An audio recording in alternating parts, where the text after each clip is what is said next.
আমাগো মনে করেন কোনো বাল ছিঁড়া পারি আর না করা পারি, আমাকে অর্জনের চেয়ে গর্জন বেশি। ঠিক ঠিক। আমরা মাঠে খেলা পারি আর না পারি, যেমন খাটে 2 মিনিট খেলি, আমরা মাঠেও 2 মিনিট খেলি, এটা আমরা সবাই জানি। ওটা তাহলে আমরা বিপিএল খেলবো না। ঠিক ঠিক, আমরা তার পদত্যাগ চাই। আপনাদেরকে যদি এখন বলা হয় আপনারা আর কখনো ক্রিকেট খেলতে পারবেন না, তাহলে আপনারা কি করবেন? কি করুম মানে মিয়া, সৌদি আরবের বিষয় অভাব আছে না। তোমার কি আছে? আমার মামার তো ভাই তাই কুয়েত, আমার মামার তো ভাই কুয়েতে ডোট এন কারে মিয়া। আর একটা কথা ভাই, এই যে জনগণ যে কয় আমাকে যে সরকার থেকে টাকা দেয়, এটা ভাই একদম ভুয়া কথা। সত্য কথা, একবার বড় কথা এটা। জনগণ জানেই না, আমরা যে ট্যাক্স দিই এটা জনগণ জানেই না। আমরা নিজের পকেটে টাকা দিয়ে খরচ করে খেলতাম যে বাইরের রাষ্ট্রে। হ্যাঁ, কোথায় যায়? এইগুলাই যে আমাদের যে যে উপর লেভেলের লোকগুলো আছে তারা পকেটে পড়ে, আমরা বাস দেয়।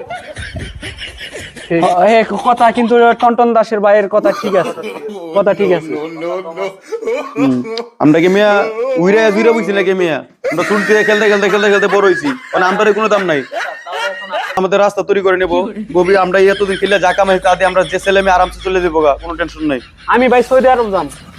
আমিও তোমার লগে যাবো, সমস্যা নাই। আমার খালাতো ভাই আছে একটা, কইলে বিছা ভাড়া দিব 2টা, খিজুর বাগানে কাজ করবো। আমার জানা